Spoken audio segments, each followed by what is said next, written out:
Assalamualaikum warahmatullahi wabarakatuh. Nama saya Muhammad Cahyo Rizky, NPM 19110297, kelas B Manajemen Sore. Di sini saya akan melakukan presentasi tentang kasus pelanggaran etika bisnis Lipo Group pada proyek Meikata. Sebelumnya, apa itu etika bisnis? Etika bisnis adalah pemikiran atau refleksi tentang moralitas dalam ekonomi dan bisnis. Moralitas berarti aspek baik maupun buruk, terpuji atau tercela, dan karenanya diperbolehkan atau tidak dari perilaku manusia. Nah, siapa sih itu Lipo Group itu? Oke, kita akan bahas profilnya.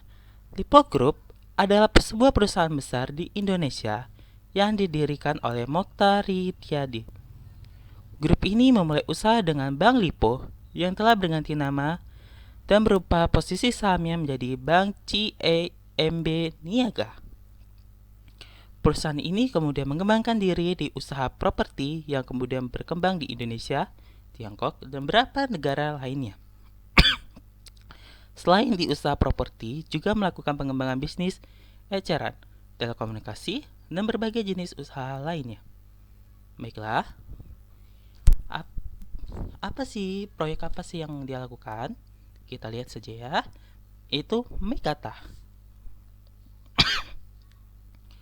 Meikata merupakan proyek kota terencana yang dibangun oleh PT Lipo Karawaci Tbk di Cikarang, Kabupaten Bekasi. Meikata resmi diluncurkan pada 17 Agustus 2017. Proyek ini rencananya berada di dekat Jalan Tol Jakarta Cikampek. Tentunya kita masih ingatkan tentang iklan-iklan Meikata yang selalu saja muncul di televisi kita. Ya, iklan-iklan seperti itu sampai ingatkah kita tentang dia yang bahwa aku pergi dari sini, aku ingin pergi ke Meikata. Bagaimana kelanjutannya? Proyek tersebut sempat mangkrak beberapa kali dikarenakan beberapa kasus-kasus. Baiklah, saya akan menjelaskannya. Yang pertama adalah pelanggaran etika bisnis pada proyek Meikata itu. Pertama, perizinan.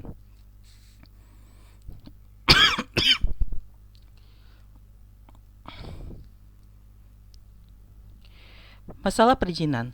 Proyek pembangunan mega proyek ini sulit mendapatkan izin dari pemerintah daerah, khususnya pada tata kota, karena dianggap tidak sesuai dengan rencana tata kota daerah tersebut. Namun, proyek ini terus saja berlanjut.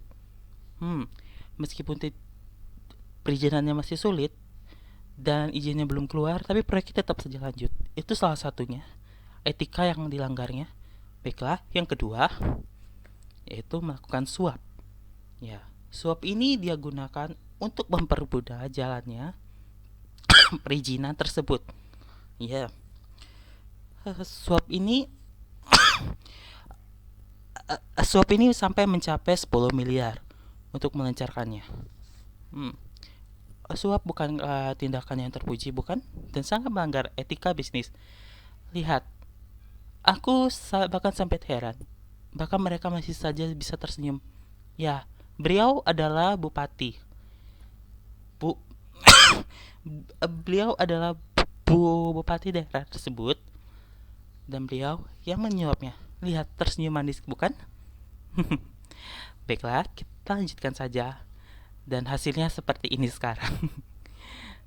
Oke.